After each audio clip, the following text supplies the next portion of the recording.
Bien, es momento del análisis. Saludamos a esta hora desde el estudio de Quito a Omar Simón, secretario general de la Presidencia de la República, con quien tocaremos algunos temas de relevancia nacional. Omar, bienvenido a este espacio de entrevistas. Le propongo empezar por la evaluación de este primer mes cumplido desde el terremoto del pasado 16 de abril.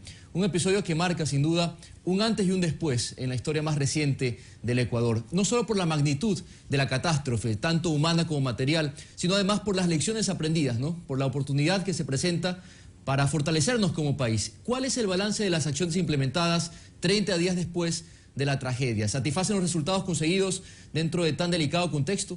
Sí, bueno, buenos días. Efectivamente, al cumplirse un mes creo que es bueno hacer una evaluación de lo que fue la acción de los distintos actores dentro de este proceso que tuvimos que vivir por el desastre. Es decir, creo que es importante relevar, por un lado, la acción ciudadana, es decir, esta importante reacción que tuvieron los ciudadanos de solidaridad, de acción para aportar, apoyar a los damnificados, a las personas afectadas por el terremoto, pero también, por otro lado, lo que fue el rol de la propia institucionalidad pública, es decir, toda la acción que tuvo que desplegarse. Recordemos que el propio día del terremoto teníamos un reporte de que el 100% de la energía eléctrica en Manabí había colapsado. La necesidad de restablecer el servicio eléctrico, el cual en 24 horas prácticamente había sido restablecido cerca del 70% de la cobertura. Esto tenía gran importancia porque adicionalmente afectó tanto el tema de telecomunicaciones como la dotación y el servicio de agua en las zonas de desastre.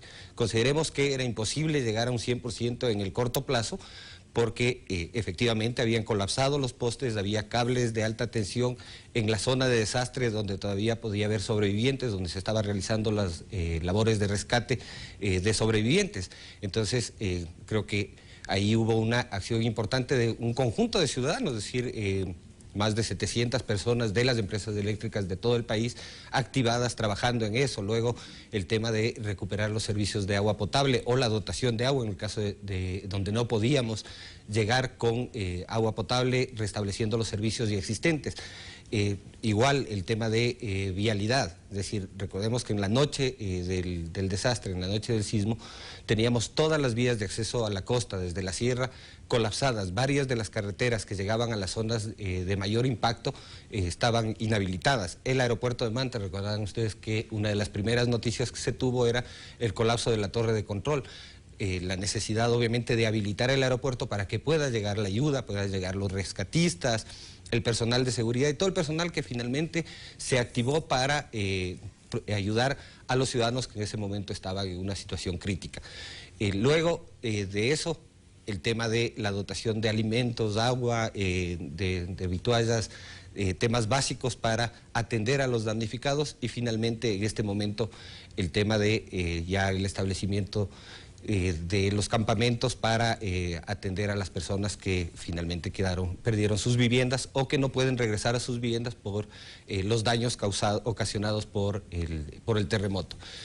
Se viene la etapa más compleja, la más larga, tal vez la más difícil, que es la etapa de reconstrucción, es decir, volver a dotar a la población de servicios básicos, de infraestructura básica, infraestructura de educación, recuperar la infraestructura de salud que resultó dañada, la recuperación de las carreteras, es decir, y también obviamente la recuperación de las viviendas para las personas que perdieron sus hogares, que perdieron sus casas durante el siniestro. Y aquí hay varias buenas noticias, es decir, hay una decisión de financiar las viviendas para tratar de recuperar rápidamente y de que estas personas puedan volver a una situación normal, es decir, puedan volver a una situación que probablemente en muchos casos va a ser mejor que la que tenían previo al terremoto. Y lamentablemente, Omar, este evento no ha podido escapar de la manipulación política de sectores oportunistas que piensan, actúan y hablan en clave electoral. Y los señalamientos se han centrado sobre todo en la falta de un fondo de contingencia más nutrido, producto de lo que califican como un despilfarro y misericordia de los recursos del Estado, el tan satanizado gasto público. Tenemos una ley, Omar, en marcha, y la disposición del gobierno de vender activos y una política de recortes importante. Recortes que inclusive han topado a espacios de gran relevancia social como son los enlaces ciudadanos. Un espacio inédito implementado en este gobierno para que el primer mandatario rinda cuentas semanales sobre su gestión. Un espacio utilizado también para desvirtuar o contextualizar la información consignada por la prensa, a veces con oscuras intenciones. ¿Qué va a pasar con el enlace ciudadano? Hemos visto ya algunas reseñas de lo que va a pasar con este producto, pero ¿no se está cediendo mucho a esta pretensión de la oposición? Creo que es importante contextualizar las cosas y también saber a quién se responde y a quién no. Incluso durante este fenómeno salieron voces de ahí que decían que el Ecuador, antes del gobierno del presidente Correa, tenía 7.000 millones en un fondo de solidaridad. Nada más falso y confundir las cosas de esa manera. Si recuerden ustedes que el Fondo de Solidaridad fue una instancia creada en la etapa neoliberal, donde estaban los activos de todas las empresas públicas. Es decir, los 7.000 millones de los que hablan no eran 7.000 millones primero en dinero líquido, porque eran los activos de las empresas eléctricas, telefónicas y otras empresas públicas que se pretendía, a partir de la ley de modernización y de otras normas, venderlas. Es decir, no eran recursos destinados a atender ningún tipo de emergencia ni catástrofe. El Estado lo que hizo y el gobierno lo que hizo es activar fondos contingentes en los organismos internacionales para poder financiar, obviamente, los gastos más inmediatos de la catástrofe. No había tal fondo de 7.000 millones, eso creo que tiene que quedar absolutamente claro. Me parece que ahí están manipulando. Como se llamaba Fondo de Solidaridad, nadie entiende por qué. Se pretende decir que esos eran recursos destinados a atender catástrofes. Y así han venido una serie de mentiras, en realidad, hacia la población, tratando de engañar y tratando de utilizar políticamente, lo que es muy triste, un evento catastrófico, un evento en el cual la vida de mucha gente se ha visto afectada, aparte de los fallecidos, la vida de esta gente que tenía una vida normal. Recordemos que hay personas que tenían una vida, digamos, relativamente cómoda, tenían sus activos, tenían sus empresas, tenían sus negocios y lo perdieron todo de un día para el otro. En cuanto a los enlaces ciudadanos, en efecto, uno de los temas que surgieron, incluso de organizaciones que promueven la transparencia, promueven la participación ciudadana, de que se suspendan los enlaces, que se deje de hacer los enlaces ciudadanos. Nosotros obviamente tenemos una respuesta muy clara ante eso. El enlace ciudadano es una obligación del presidente de la República de informar a los ciudadanos sobre sus actividades, pero también es un derecho de los ciudadanos de estar informados. Es la rendición de cuentas que cada semana el presidente de la República hace a los ciudadanos. Entonces, en este sentido, lo importante es preservar ese espacio, conservar este espacio, que es un espacio mediante el cual los ciudadanos pueden conocer directamente, de primera mano, directamente del presidente de la República, cuáles son las actividades que el presidente está desarrollando, los temas importantes de la opinión pública, los temas importantes para la ciudadanía, la explicación debida de cuáles son las acciones que el gobierno está desarrollando en todos los ámbitos, cuáles son las medidas que el gobierno está generando y también la posibilidad de responder a aquellos que de lunes a viernes, como ustedes conocen, en los distintos medios de comunicación se dedican a desinformar, a engañar a los ciudadanos. Entonces, en este sentido, lo más importante es preservar ese espacio, el espacio mediante el cual el presidente de la República directamente les habla, les informa a los ciudadanos. No importa el formato, creo que esa es la discusión menor, si esto se hace en un evento grande, como se ha venido haciendo, con presencia de público, con ciudadanía, o si se lo hace en otra modalidad, como se le ha hecho en estos días. Lo fundamental es preservar ese espacio, insisto, que es la forma de cumplir un mandato constitucional, la forma de cumplir también lo que ha sido una característica de este gobierno, la constante rendición de cuentas a los ciudadanos. Se han planteado varias alternativas, entre esas la alternativa, y ya tenemos muchas personas que han presentado, digamos, su iniciativa de aportar económicamente para la realización del enlace ciudadano. Entonces veremos en los próximos días algunas variaciones dentro del enlace ciudadano, la posibilidad de que se lo haga en locales de instituciones públicas, con lo cual se abaratan muchísimo los costos de la presentación de esta actividad, la posibilidad también de que se los haga con financiamiento, aportes privados, aportes de la militancia del Movimiento País. Lo importante es que no vamos a permitir que este espacio fundamental de comunicación, de información del gobierno, se pierda por la pretensión de algunos opositores. Yo no entiendo, es decir, son la contradicción absoluta. Por un lado dicen que el enlace ciudadano nos resta apoyo, nos resta credibilidad, nos resta cercanía con los ciudadanos. Por otro lado, lo cual, desde la lógica de ellos, debería implicar que ellos pidan más enlaces ciudadanos. La verdad es que el enlace ciudadano es fundamental para aclarar también la tergiversación que muchos de estos actores, insisto, de lunes a viernes en distintos programas de radio, de televisión, la tergiversación de la información que hacen y cómo mienten finalmente a los ciudadanos a través de sus supuestos análisis políticos. No solamente actores políticos, también hay actores de comunicación, entrevistadores, expertos en opinión, digamos así, que permanentemente, cotidianamente están mintiendo a la ciudadanía, están tratando de tergiversar la verdad y, insisto, el enlace ciudadano es el espacio idóneo para que el presidente pueda aclarar y rebatir los argumentos que estas personas están esgrimiendo. Entonces, el enlace se mantiene, el formato puede ser un detalle, aunque para muchos eso podría someterse a una consideración, ¿no?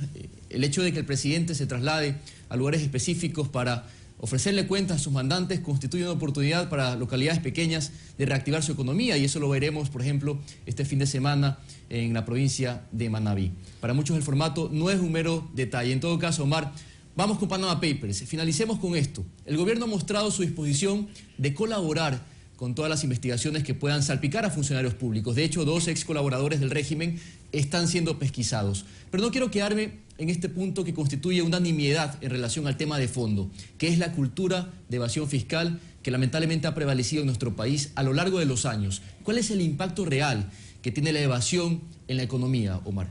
Sí, bueno, creo que nosotros hemos sido absolutamente claros desde el primer momento que este tema salió a la luz pública, cuando exigimos como gobierno, el presidente de la República directamente, que toda la información que reposaba en manos de estos, entre comillas, periodistas de investigación, sea develada. Recuerden que la primera respuesta de ellos es increíble, la primera respuesta de ellos fue: tenemos que, de alguna manera, guardar esta información porque podemos afectar a personas.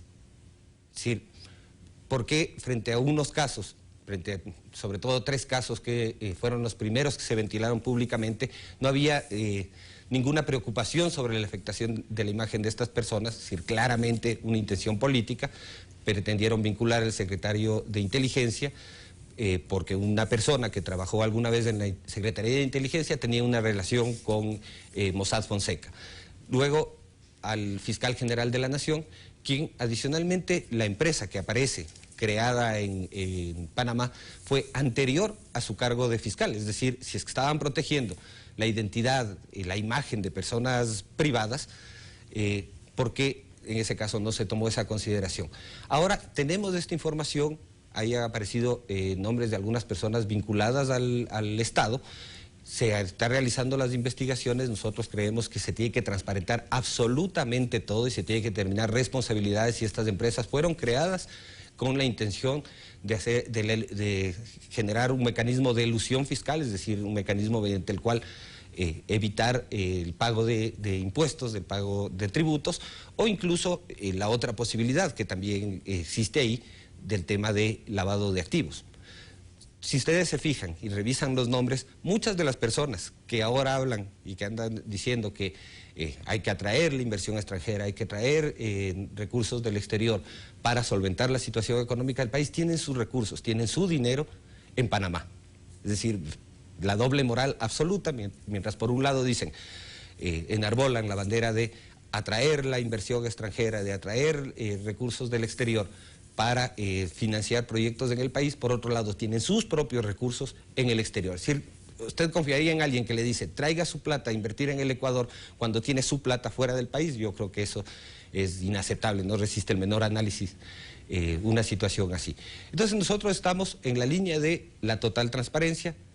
El SRI está investigando a aquellos funcionarios públicos o exfuncionarios públicos que aparecen dentro de esta lista para determinar si es que efectivamente hubo un intento de elusión o una acción de elusión o de lavado de activos, y en ese caso tendrán que ser juzgados y sancionados por la justicia. Pero obviamente esto, el Ecuador tiene un principio de presunción de inocencia en su Constitución, es decir, hay que probar si efectivamente esto sucedió y si es que la creación de estas empresas, la participación en estas empresas offshore tenía esa finalidad, tenía ese principio. Pero creo que hay que ir más allá. hay muchos actores que en los últimos días han aparecido con vínculos con el exterior. Incluso ahí hay un señor, un opositor a muerte, a ultranza, que aparece con unos extraños depósitos de más de $900.000 en un banco que salió del país. Es decir, a ver, tendría que explicar él de dónde salen esos recursos y que no venga a decirnos que es un error del banco que le depositó $900.000. O sea, yo creo que un banco no se equivoca depositando $900.000, eso sería absolutamente extraño, yo creo que no tiene explicación. Pero él tendría que darle cuentas, así como permanentemente está cuestionando, está tratando de endilgar temas de corrupción supuestamente a funcionarios públicos, sin nunca dar un nombre, ¿no? Ustedes escuchan permanentemente el tema de los nuevos ricos, los nuevos ricos, los nuevos ricos. Bueno, si tienen información, creo que lo decente, lo prudente, lo ético, es que presenten una denuncia a las autoridades para que efectivamente se investigue si es que estos nuevos ricos, entre comillas, hicieron fortuna de forma mala vida. Creo que aquí es importante que el país tenga un baño de verdad y que aquellos que pretenden o andan denunciando a diestra y siniestra a todo el mundo, demuestren ante los tribunales, demuestren ante la opinión pública sus afirmaciones y no se dediquen sencillamente a calumniar, que es lo que realmente están haciendo cuando hablan de esto sin dar ninguna prueba, siquiera sin dar nombres. Es decir, me parece que incluso ya los niveles de cinismo a los que han llegado son demasiado grandes. Insisto, si tienen algún nombre, si tienen alguna prueba, que los digan. Nosotros estamos absolutamente abiertos y dispuestos a que sea cada uno de los funcionarios públicos investigado para conocer qué es lo que tiene y de dónde provienen esos recursos, esos bienes. Es que estamos hablando de un tema por demás sensible, la evasión fiscal, la evasión tributaria, mata, lo decía hace poco un analista a quien tuve la oportunidad de entrevistar. Y es un diagnóstico severo, pero bastante gráfico, porque él hablaba de que cuando se eluden estos recursos que deberían ser destinados para justamente la obra civil, para la infraestructura, para los servicios de salud, para educación, ese dinero que ya no puede ser consignado a ese justo destinatario podría marcar la diferencia entre la vida y la muerte para muchas personas. Hay que entender realmente la dimensión de lo que constituye la evasión fiscal.